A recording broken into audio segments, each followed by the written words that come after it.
pertimbangan gitu kalau Cece-nya nggak keberatan. Oke, silakan. Tapi kamu tahu kan setiap kali telepon yang masuk ke aku secara langsung dan tidak langsung masuk di YouTube sama di Facebook. Kenapa sayang? Tahu, iya tahu Cece. Jadi gini, aku kan udah kerja di majikan itu kan 8 tahun. Udah 8 tahun, tapi aku di sana itu nikah. Nah, udah nikah resmi gitu kan. Nah, asli nikah Cece, bukan bohongan, bukan pacaran, bukan, tapi kami udah nikah. Dan giliran aku udah finish dari majikan itu 8 tahun itu, otomatis kan suami aku kan orang desa. Desa yang KTP itu ya, Julia. Nah, ternyata dia ada masalah dulunya, nggak tahu apa, aku juga nggak tahu sih. Orang nikahnya kita lancar, giliran itu kok nggak bisa gitu loh. Nah, sedangkan aku keluar dari majikan itu kan jangka waktunya kurang dari 2 minggu.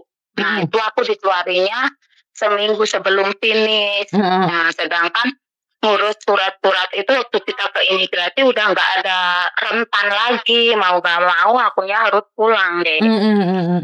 Tuh, nah aku pulang. Nah, kata orang imigrasi itu suruh nunggu kita, kalau makanan tinggal suamiku yang ngurus gitu deh. Setelah itu sampai detik ini ternyata engkau tim.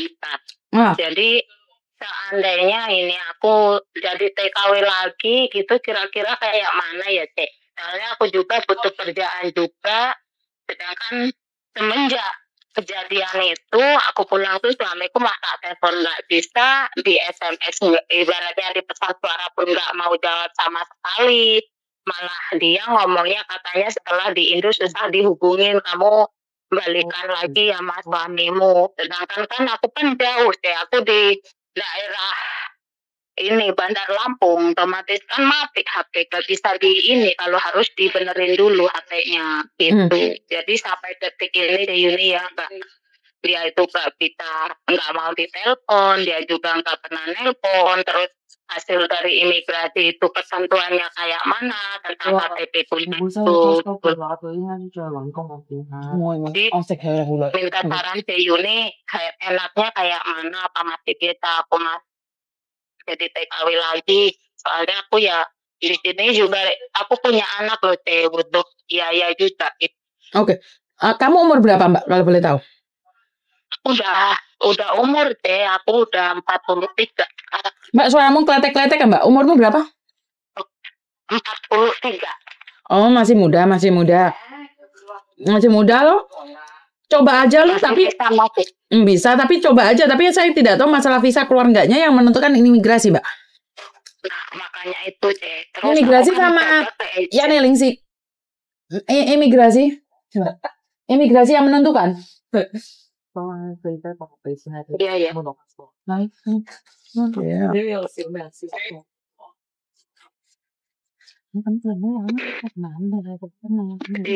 Masih susah ya Cek.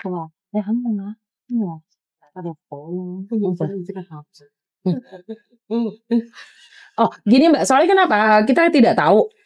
Setahu saya nggak ada masalah sih. Kenapa kamu dulu sebelum pulang nggak mau cari majikan dulu, Mbak?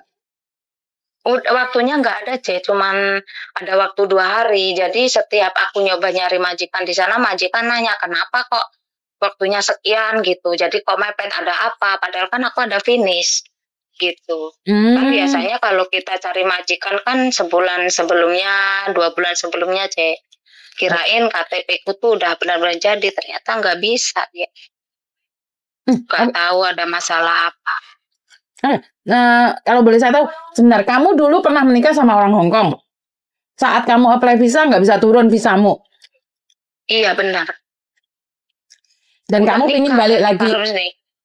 Jadi kamu ingin balik lagi ke sini. Iya. Apakah suamimu itu tua? Iya, betul. Iya, mungkin kamu dicurigai cuma cari KTP aja, Mbak. Iya, ada yang bilang gitu juga, makanya aku kaget, Cek. Baru dengar kalau ternyata nikah palsu itu ada, aku malah baru tahu, Cek. Bener, tadinya aku malah nggak tahu. Aku ketemunya dia tuh ya, dia dagang, terus aku bantu-bantu gitu, terus lama-lama dia kok semakin cara bantuin dia, tapi aku nggak nentuin kalau part-time kita berapa gitu, nggak nentuin. Mungkin dari situ dia cara kerja aku orangnya kan apa adanya, terus hanya setuju gitu. Kok sekarang kayak gini, mungkin ada yang bilang sama itu juga berarti kamu dibilang nikah palsu katanya gitu. Apakah rumahmu dicek juga waktu kamu kumpul sama suamimu? Enggak, belum sempat. Orang aku keluar seminggu dari majikan, jadi langsung pulang loh. Jadi nggak ada waktu lagi. Sebentar, kamu nikahnya kapan? Keluar majikannya kapan, Mbak? Aku nikahnya bulan 4 tanggal 27. Aku keluar dari majikan bulan 8 tanggal 28. Sebentar, bulan 4 tanggal 27. Iya. Pulangnya bulan 8 dah. Kenapa selama kamu setelah menikah itu nggak apply ke imigrasi? Ya makanya itu, Cek. Ternyata dia tuh sebulan sebelumnya baru di play-nya. Itu. Kirain dia kan nggak tahu, nggak pernah nanya-nanya, Cek. Itu masalah. Jadi mepet baru itu.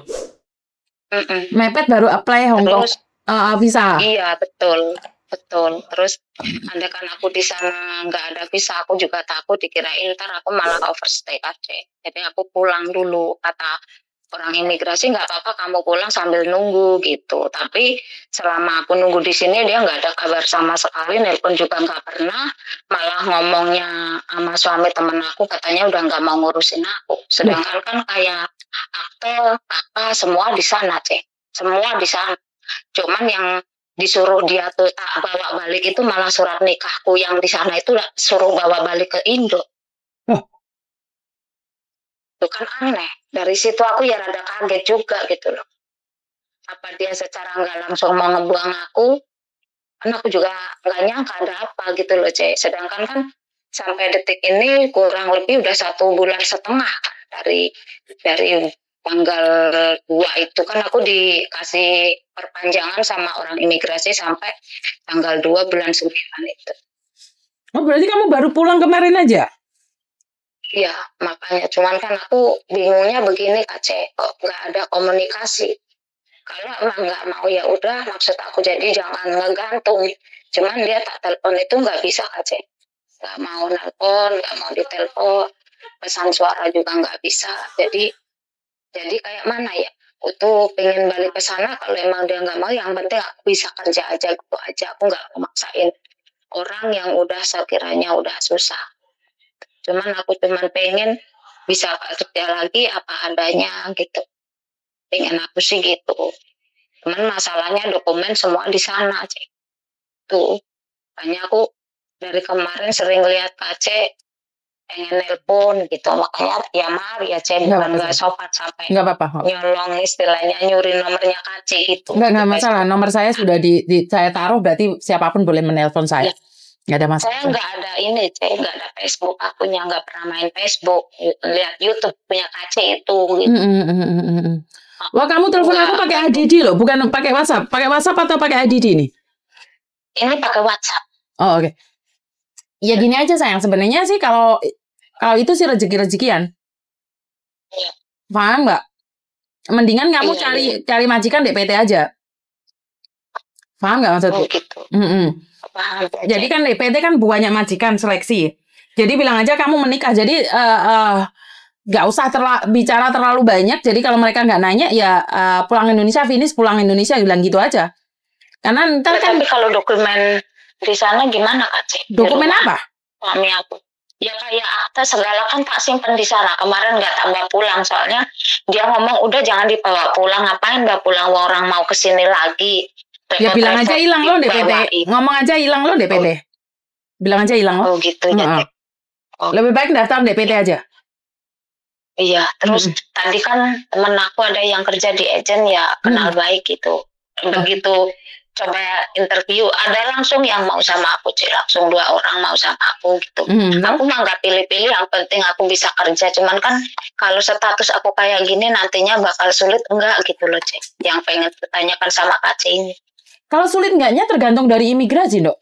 Selagi kamu kesini dan kamu tidak overstay, kayaknya nggak ada masalah. Enggak ya, Cik ya. Kan kamu tidak ada kasus kriminal. nggak ada. Aku Kak C ya, dari aku ikut majikan yang terakhir 8 tahun itu nggak ada istilahnya, aku nggak ada ngebreak, nggak ada apa, aku mulus 8 tahun satu majikan. Enggak. Kenapa kamu nggak mencoba menghubungi majikanmu, Mbak? Ya soalnya aku udah terlanjur istilahnya ya kayak mana, malu juga lah. Majikanku tahu aku nikah, makanya dia udah ngomong ya udah kamu jangan kerja, udah soalnya kamu punya suami di sini gitu. Majikan aku tahu. Oh, tapi dia nggak tahu bahwa kamu gagal. Enggak, iya. Bahkan aku nikah aja sampai dikasih lesi semuanya, Kak C. Makanya seandainya aku ngomong apa adanya, aku malu, Kak C. Oh, oke. Kalau bisa jangan tahu. Oh, oke. Menurutku kamu coba apply aja, nggak apa-apa. Karena kan urusan imigrasi kita tidak tahu. Dan jangan lupa berdoa aja. Karena doa merubah segalanya. Menurutku kamu pasti bisa selagi kamu percaya. Iya Kak C, makasih. Soalnya semangat. Takut juga kamu. Takut Kak C. Jangan takut. Teman gitu. Jangan takut. Kalau kamu tidak melakukan kesalahan apapun, kan menikah bukan kriminal, Mas sayang. Menikah bukan kriminal. Iya Kak C. Itu juga asli nikah resmi, bukannya kita pacaran ngerebut suami orang juga bukan. Nggak apa-apa. Coba aja sayang. Aku menunggu kamu.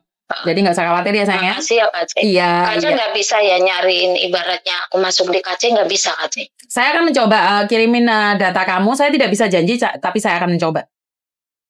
Oh iya. Makasih Kak C ya sebelumnya, makasih. Oke, sama-sama. Oke, bye-bye. Bye-bye.